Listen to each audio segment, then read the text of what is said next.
Hello दोस्तों, मैं रवि कुमार देव आज अपना पहला ब्लॉग बना रहा हूँ। मैं थोड़ा नर्वस हूँ क्योंकि स्क्रीन फेस करना मेरा इतना अच्छा नहीं है एक्सपीरियंस। फिर भी मैं अपने डर पे काबू करके अपने कॉन्फिडेंस को बढ़ाने के लिए ब्लॉग बना रहा हूँ। ये मेरा पहला ब्लॉग है, तो आपसे रिक्वेस्ट है ज़्यादा मुझे ट्रोल ना कीजिएगा क्योंकि मैं काफ़ी नर्वस नहीं हूँ पर अंदर से फील कर रहा हूँ। तो पहला ब्लॉग है, क्या करना है क्या नहीं करना है इतना भी मुझे कुछ ज़्यादा नहीं पता। फिर भी ये मेरा पहला ब्लॉग है तो मैं अपने आप को इंट्रोड्यूस कर देता हूँ। मेरा नाम रवि कुमार है, मैं नवी मुंबई में रहता हूँ। मेरे फैमिली मेम्बर्स है जिसमें मेरी माँ है, मेरी वाइफ है, बच्चा है, एक भाई है और भाई की वाइफ है। ये मेरी शॉर्ट फैमिली है। हाँ, मेरी एक सिस्टर भी है जो गुजरात में रहती है विद हिज हस्बैंड और 2 किड्स। यस। मैं बात करते करते काफ़ी टाइम इंग्लिश वर्ड्स का भी इस्तेमाल करूँगा क्योंकि मेरी इंग्लिश भी काफ़ी इम्प्रूव होगी while I speak with you. So यहाँ ये पहला वीडियो है जिसमें मैं कुछ ज़्यादा तो आपको क्या बता सकता हूँ, फिर भी कोशिश कर रहा हूँ अपने आप के बारे में बताने के लिए। मैं अपने काम के बारे में बताता हूँ। पहले मैं रिलायंस में काम करता था।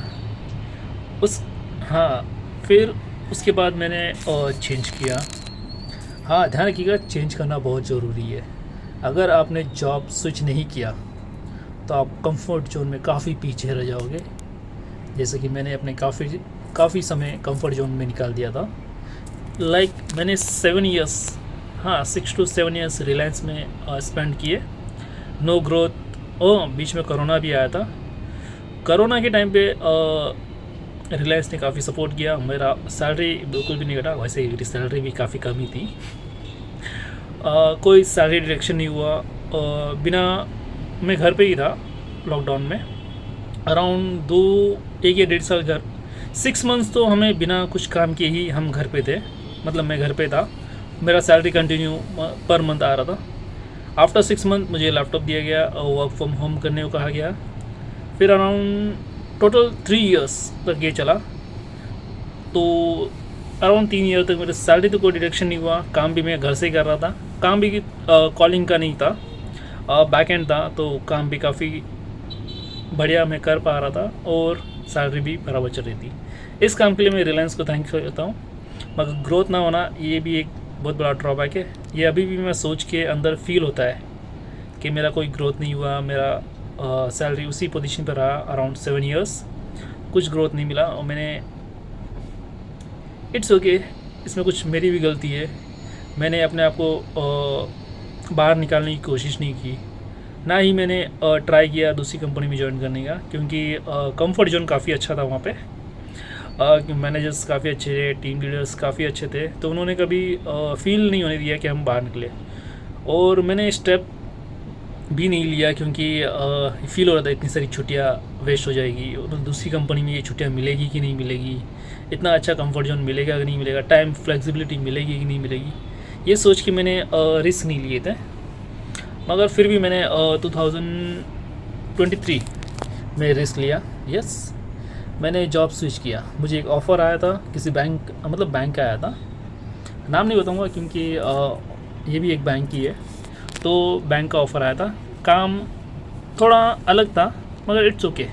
उन्होंने मुझे अराउंड 35% ग्रोथ दिए थे, जो कि मेरी, फिर भी मैं काफ़ी नर्वस था क्योंकि अगर मैं जॉब स्विच करता तो मुझे फ़ील होता कि मेरी कंफर्ट जोन चला जाएगा। मेरे कलीग्स जो 7 साल से मेरे साथ है उनका भी है, कुछ लोगों को ग्रोथ मिला है और कुछ लोगों को नहीं मिला। काफ़ी लोग तो अभी भी वहीं पे है जो मुझसे कॉल करके पूछते रहते हैं क्या ऑप्शन है हमारे पास। तो मैं उनको कुछ कह नहीं सकता, गाइड इन्फॉर्म करता हूँ, बाकी तो उनका रिस्क लेने का तरीके पे डिपेंड करता है। मतलब काफ़ी कंफर्ट, मेरा फैमिली जैसा रिलेशन बन चुका था क्योंकि 7 ईयर्स हम साथ में थे। एक दूसरे को हम अच्छे से जानते थे, कोई झगड़ा नहीं होते थे, छोटे मोटे झगड़े होते थे मगर फिर भी सब एक साथ में रहते थे, तो ऐसा फील था। फिर भी मैंने वो रिस्क लिया, सबको मैंने पीछे मतलब इतना कंफर्ट जोन को पीछे छोड़ा। इतनी सारी छुट्टियाँ अराउंड हर महीने हमें 2 सैटरडे संडे ऑफ प्लस 3 छुट्टियाँ और मिलती थी, सिक लीव, कैजुअल लीव और 2 PL। अराउंड 10 छुट्टीज़ तो हमें ऐसे ही मिल जाती थी हर मंथ। फिर भी मैंने वो सब छोड़ के प्रोबेशन में बैंक ज्वाइन किया। अराउंड 1 साल का प्रोबेशन था जिसमें मुझे कोई भी छुट्टी नहीं मिलती थी। यस, एक कैजुअल लीव मिलता था, वो भी पूरा मंथ ख़त्म होने के बाद, जो भी लेने के लिए भी मुझे काफ़ी सोचना पड़ता था क्योंकि मेरी सैलरी कट जाती थी। फिर भी मैंने अराउंड 2 साल उस बैंक में मैंने निकाल दिए। Yes, around 2 year. पहले स्टार्टिंग में कॉलिंग में ज्वाइन हुआ था, स्टार्टिंग के 2 महीने, फिर उन्होंने मुझे बैक एंड में ट्रांसफ़र कर दिया। बैक एंड में हाँ, वहाँ पे भी अच्छा इन्वायरमेंट था, नए कलीग्स मिले थे, सभी कलीग्स अच्छे थे। Yes, colleagues are very nice. मैं अभी भी अप्रिशिएट करता हूँ मेरे पुराने बैंक को। Colleagues was very nice. सब एक दूसरे को मतलब कोई किसी को ये नहीं करता था, हैट नहीं करता था, सब एक दूसरे के साथ में मिल के रहते थे, शेयर करते थे। और मैंने कई बार उन पर गुस्सा भी किया मगर उन्होंने कभी मुझे रिवर्ट नहीं किया। उनको पता था मैं जेन्युइन हूँ, इसलिए वो अच्छे कलीग्स हैं। मैं आज भी उन्हें अप्रिशिएट कॉल करता हूँ, उनसे व्हाट्सअप करता हूँ। अच्छे कलीग्स थे। वहाँ पे भी मैंने अराउंड 2 साल निकाले।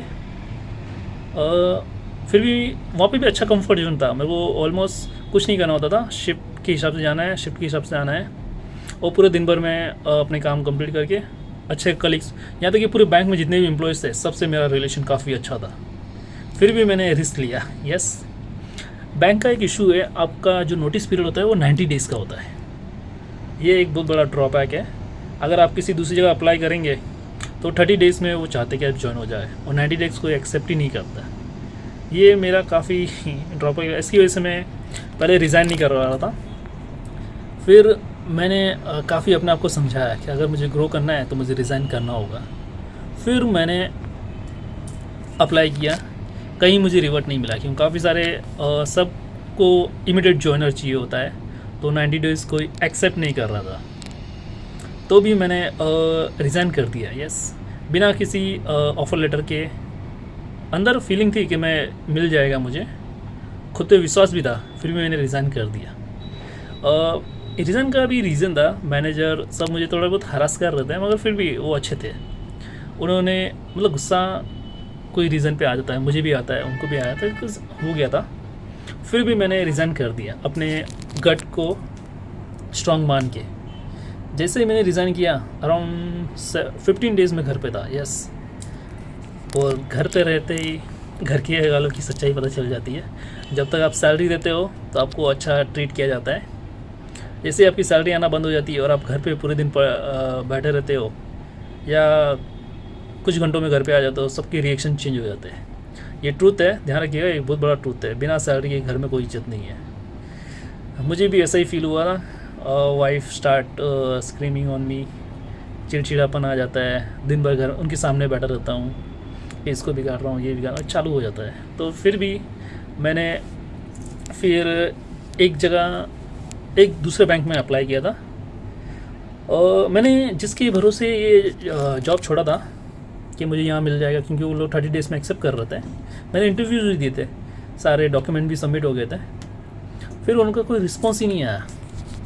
1 महीना नहीं आया तो मेरा नोटिस पीरियड कंप्लीट हो गया, मैं जोड़ के घर पे आ गया, फिर भी रिस्पॉन्स नहीं आया। ऐसा करके काफ़ी दिन निकल गया। फिर मैंने दूसरी बैंक में ट्राई किया, वहाँ पे भी रिस्पॉन्स नहीं आया। वहाँ पे भी डॉक्यूमेंट सबमिशन कंप्लीट हो गया था मगर रिस्पॉन्स नहीं आया। फिर भी मैंने फॉलोअप लेता रहा। जिसके भरोसे में था वहाँ तो बिल्कुल भी रिस्पॉन्स नहीं आया, अभी भी नहीं आया। मगर जो दूसरा मैंने अप्लाई किया था वहाँ से मैंने कोशिश की, मगर उन्होंने सैलरी इतना हाइक नहीं दिया, फिर भी अराउंड 20 to 25% हाइक देके उन्होंने एक्सेप्ट कर लिया। वहाँ पे मेरी सांस में सांस आई। यस, ये बात जब मैंने घर पे बताई कि मुझे दूसरा जॉब मिल गया तो जाके घर वालों का रिएक्शन भी काफ़ी पॉजिटिव होने लग गया। उनको लगा कोई जॉब नहीं है, घर पे बैठा रहेगा। पर ध्यान रखिएगा, अगर आप कभी भी रिस्क लेते हो तो कोशिश कीजिए कि आपके पास है ना 2-3 महीने का सैलरी एडवांस में हो, वरना 15 दिन में मेरी जो हालत हुई है। और हाँ, ये बात भी ट्रूथ है, मुझे 2 महीने तक सैलरी नहीं आई थी। यस, जो पहला बैंक मैंने छोड़ा था उसकी सैलरी 60 डेज़ के बाद आती है, और ये बैंक मैंने ज्वाइन किया तो इसका फर्स्ट सैलरी 1.5 महीने बाद आएगा। तो ऐसा करके मेरे पास 2 महीने का सैलरी का इशू हुआ। फिर भी मैंने मजबूत करके ज्वाइन कर लिया। यहाँ पे एक बात अच्छी थी, यहाँ पे नाइट अलाउंस था। यस, मेरी जितनी सैलरी थी उसमें नाइट अलाउंस, मतलब जॉब तो मुझे उतने घंटे करने थे, ये है कि 200-250 रुपये, हाँ 250 रुपये एक्स्ट्रा मिलता था पर शिफ्ट के हिसाब से नाइट शिफ्ट में।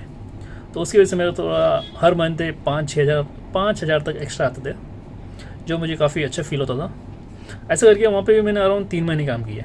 उसके बाद मैंने एक ऐसे ही, मतलब जब जॉब छोड़ा हुआ था तब मैंने और एक बैंक में ऑनलाइन ट्राई किया था, एक कॉर्पोरेटिव बैंक था। वहाँ का रिस्पॉन्स आया नहीं था तो मैं भी उम्मीद छोड़ दी थी। मगर जब मैंने वहाँ ज्वाइन किया, 3 महीने कंप्लीट हुए, 3 महीने, तीसरा महीना ही चल रहा था, मगर यहाँ से रिस्पॉन्स आ गया मुझे। यहाँ पे ये रिस्पॉन्स आ गया कि इनको भी इमीडिएट ज्वाइन चाहिए, और इन्होंने भी मुझे हाइक दे दिया। तो ऑलरेडी यहाँ पे रिस्पॉन्स, ऑफर लेटर सब आ चुके थे मेरे पास, और एक नए बैंक का, तो यूनिटी बैंक था वो, तो वो भी मैंने रिज़ाइन कर दिया और यहाँ का ऑफ़र आ गया। तो मैं यहाँ पे, वहाँ पे 3 महीने मैंने कंप्लीट किए थे, 2 महीने ज्वाइनिंग के, 1 महीने नोटिस पीरियड का।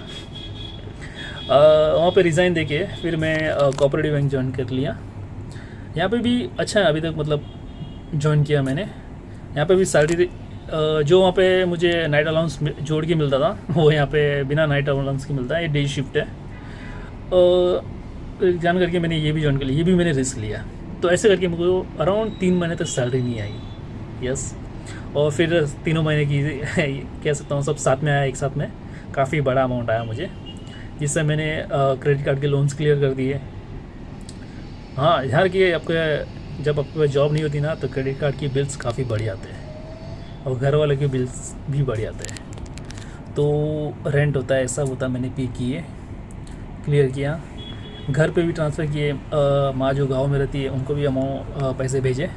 ऐसा करके मैंने सब क्लियर किए। अभी भी मैं जॉब पे हूँ। यहाँ पे मुझे ऑलमोस्ट 3 महीने होने आए हैं, यानी कि पिछले 2-2.5 साल में मैंने 3 कंपनियाँ चेंज कर ली, जिनमें से 3 बैंक है और एक रिलायंस था। ऐसा करके मैं ग्रोथ हो रही है मेरी। मैं और भी कोशिश कर रहा हूँ कि ग्रोथ कंटिन्यू रहे। हाँ, आपको ये बताना चाहूँगा, रिस्क लेते रहिए। यस, कलीग्स ही रहते हैं। जहाँ तक आप ऑफिस में हो तब तो आपके साथ है, छूटने के बाद कोई आपको नहीं पूछेगा। तो ध्यान रखिए, रिस्क लेते रहिए। कलीग्स आपको मिलते रहेंगे, क्योंकि हर कंपनी में कलीग ही होते हैं। कोई अच्छे होते हैं, कोई बुरे होते हैं, मगर कलीग होते हैं। तो ऐसे ही रिस्क लेते रहिए और जॉब चेंज करते रहिए। आज के ब्लॉग में मैं आपको इतना ही बता सकता हूँ मेरे बारे में। यही मेरा वर्किंग के बारे में मेरा इतना ही गो थ्रू किया मैंने, मतलब यहाँ तक ही मेरा सफ़र है अभी तक। आगे और भी चेंज करूँगा तो मैं आपको ज़रूर बताऊँगा। तो होप मेरे पहले ब्लॉग में आपको मेरे बारे में काफ़ी कुछ पता चला होगा। फिर भी अगर आपको कुछ और जानना हो तो मुझे कमेंट कर सकते हैं, और नेक्स्ट वीडियो में मैं और कुछ जानकारी शेयर करूँगा मेरे बारे में, मेरे फैमिली के बारे में और मेरी जर्नी के बारे में। शायद मैं नेक्स्ट वीडियो में अपनी इंग्लिश जर्नी के बारे में भी एक्सप्लेन कर सकता हूँ। हाँ, मैं आपको एक बताना चाहूँगा एक बात, ये बहुत ज़रूरी है।